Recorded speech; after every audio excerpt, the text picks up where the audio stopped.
कल से खाना भी नहीं बना किसी का, कोई मस्जिदों में बांट के जा रहा है, वही सब ले रहे हैं। पानी भी नहीं मिल रहा है पीने के लिए कि कोई अपने बच्चे को पानी पिला दे। जितना भी यहाँ एरिया टूटा है। जी ने कहा था कि सबके अच्छे दिन आएंगे, हम लोगों के अच्छे दिन नहीं आए, उनके अच्छे दिन आए। यहाँ जितने भी इतने सालों से प्यार मोहब्बत से सब लोग रह रहे थे, अब सबके घर टूट जाएंगे तो सब लोग कहाँ जाएंगे? सहारा देने वाले एक दूसरे को कम से कम सहारा तो दे रहे थे। अगर कोई बीमार है तो पड़ोसी देख। मेरे यहाँ दादा परदादा सब यहीं रहे, सब यहीं खत्म हुए। अभी हम यहाँ इतने टाइम से रह रहे हैं। मेरी पैदाइश यहीं की, मेरे पास सारे दिल्ली के प्रूफ है, हर एक चीज़ दिल्ली की है, दादी की, अम्मी की, सारी चीज़ दिल्ली की है।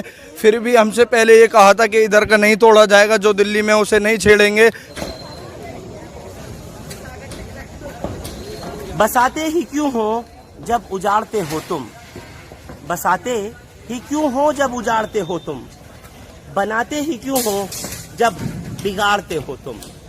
और मैं जहां खड़ा हुआ हूं, ये सरहद दिल्ली को अब आगे जुड़ती है, यानी ये साउथ दिल्ली का, ये बदरपुर का इलाका आगे की तरफ आ जाता है।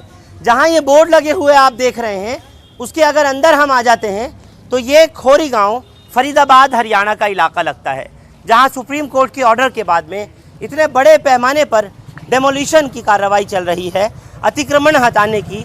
और अतिक्रमण के नाम के ऊपर तमाम जो लोग यहाँ के रहने वाले, यहाँ बसने वाले, कि जिनके पूरे खानदान, बच्चे यहाँ पैदा हुए, पले बड़े, शादी हुई, लोगों की डेथ्स हुई, सब यहीं रहते चले आए और आज वो मकान ध्वस्त किए जा रहे हैं। कोर्ट के ऑर्डर के बाद इनको पूरी तरह से ख़त्म किया जा रहा है। ये तस्वीर आपको जो दिखा रहा हूँ दिल्ली से सटे फरीदाबाद के खोरी गांव की है। मिक्स आबादी वाला ये इलाका आज अपना अस्तित्व, अपनी पहचान को अब खो रहा है। अब वो वक्त आ रहा है कि जब बहुत जल्दी यहाँ से ये तमाम जितने भी मकान, जितने आशियाने थे, वो सब जो मेहनत से बनाए गए थे, वो उजाड़ दिए गए, खत्म कर दिए जाएंगे। सर्वोच्च न्यायालय ने बाकायदा ऑर्डर पास करके, सुप्रीम कोर्ट ऑफ इंडिया ने इन गरीबों के आशियानों को, इन मकानों को, इन घरों को, इन दुकानों को, सबको तबाह करने का ऑर्डर जारी कर दिया। लेकिन सवाल सबसे बड़ा सिर्फ यही है कि जिस वक्त ये बच रहा था, जिस वक्त में यहाँ लोग आकर के अपना डेरा, अपना बसेरा डाल रहे थे, उस वक्त इनको क्यों बसने दिया?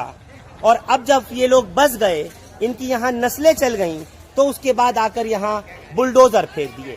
लगातार पिछले कई हफ्ते से इसी तरीके का डेमोलिशन जारी है। हरियाणा में इस वक्त भारतीय जनता पार्टी की खट्टर सरकार है और खट्टर मुख्यमंत्री होते हुए शायद उनको नहीं दिल पसीजा, इतने कट्टर कैसे हो गए खट्टर कि आज ये लोग अपने घर का बचा हुआ सामान, जो कुछ था, उसको अब उठा रहे हैं। लोहा लंगड़ जो कुछ बाकी बचा है, जितना भी है, उसको अब उठाने की ये लोग कोशिश कर रहे हैं। दूर तक ये आपको जो मलबे की तस्वीर नजर आ रही है, तकरीबन 2 किलोमीटर के आसपास के दायरे में डेमोलिशन की कार्रवाई अब तक चल रही है। ये तस्वीर कोई सीरिया, जिसको मुल्क शाम के नाम से जाना जाता है, वहाँ पर हुई बमबारी की नहीं है। ये तस्वीर फिलिस्तीन की नहीं है। ये तस्वीर गाजा की या इराक जॉर्डन बॉर्डर की नहीं है, जहां बमबारी की गई हो, आबादी के ऊपर बम गिराए गए हों और वो तबाह और बर्बाद हो गया हो। ऐसा नहीं है। ये तस्वीर है इसी फरीदाबाद हरियाणा की, जो आप लोग अपने स्क्रीन पर देख रहे हैं। इतना मलबा है कि जिसको साफ करने में ही कई महीने लग जाएंगे।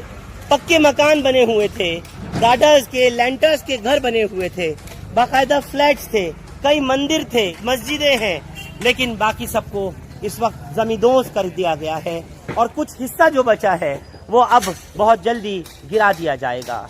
लेकिन दुख और अफसोस सिर्फ इसी बात का है कि हिंदुस्तान के अंदर आखिर राजधानी दिल्ली हो या फिर देश के अलग अलग राज्य हो, क्यों बसाया जाता है जब उन्हें उजाड़ दिया जाता है?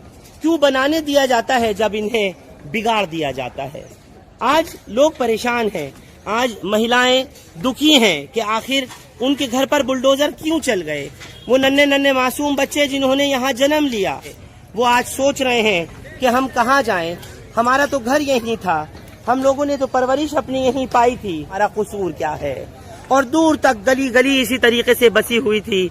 लोग यहाँ ऐसे ही, जैसे पुरानी दिल्ली के मकान हैं, एक मकान से दूसरा मकान और दूसरे से तीसरा मकान जोड़ करके बनाए गए थे। हिंदू मुस्लिम आपस में प्यार मोहब्बत भाईचारे और सौहार्द के साथ रहते चले आए, लेकिन न जाने ये कब नजर लगी ऐसी अदालत की कि पूरी तरीके से सरकार ने इनके सपनों पर, इनके अरमानों पर ही बुलडोजर फेर दिया और इन आशियानों को उजाड़ दिया जो इन्होंने अपनी मेहनत की गाढ़ी कमाई से बनाया था। एक एक तिनका जोड़ करके, एक एक पैसा जोड़ करके बनाए अपने इन आशियानों को, अपने मकानों को आज ये खुद ध्वस्त कर रहे हैं, खुद गिरा रहे हैं, क्योंकि इन्हें मालूम है कि कल जिस वक्त में बुलडोजर आकर के यहाँ चलेगा तो जो कुछ घर का बचा कुचा सामान है वो भी नहीं बच सकेगा। लिहाजा जितना कुछ बचा सकते हैं उसको बचा लें। सड़कों पर आ गए हैं लोग, मलबे पर आ गई हैं महिलाएं, ये बुजुर्ग, ये बच्चे, ये मासूम, ये तमाम लोग, इनमें बीमार सोचिए कितने होंगे जो इस मलबे पर ही इस वक्त खुले आसमान के नीचे बरसात के इस मौसम में वक्त गुजारने को मजबूर हैं। बेहद दिल दुखता है इस तरह की तस्वीरें आप तक पहुंचाते हुए, लेकिन इतने बड़े एरिया को एकदम से जमींदोज कर देना, ध्वस्त कर देना अपने आप में बहुत सवाल खड़े करता है। इस बात से मैंने शुरू किया था, उस बात को एक बार फिर आप लोगों से कहता हूं, उन तमाम सोई हुई सरकारों के लिए और खासतौर से उन अदालतों के लिए भी कि जिन्होंने शायद आंखें मूंद रखी हों।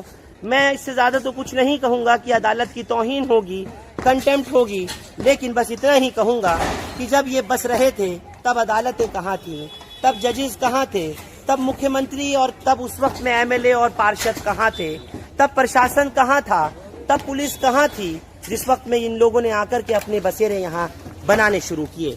और बहुत से इनमें वो लोग हैं जिन्होंने आकर के इन जगहों को खरीदा है। बहुत से वो लोग हैं जब यहाँ फ्लैट बन गए, दुकानें बन गई, तो लोगों ने आकर के बाकायदा अपने मेहनत की कमाई से जोड़ा गया एक एक पैसा तिनका जोड़ करके इन जगहों को खरीदा था, लेकिन आज सारा मलबे के ढेर में तब्दील हो गया। आइए चलता हूं मैं आपको अंदर लेकर के, और क्योंकि अरावली की जो पहाड़ियां हैं वो इसके आगे ही है, थोड़ी ही दूरी पर है। बेहद रंज और गम का माहौल है कि पूरा खोरी गांव इस वक्त मलबे के ढेर में तब्दील हो गया है। ये कोई गुजरात का भुज नहीं है जहां इतने बड़े पैमाने पर जलजला आया हो।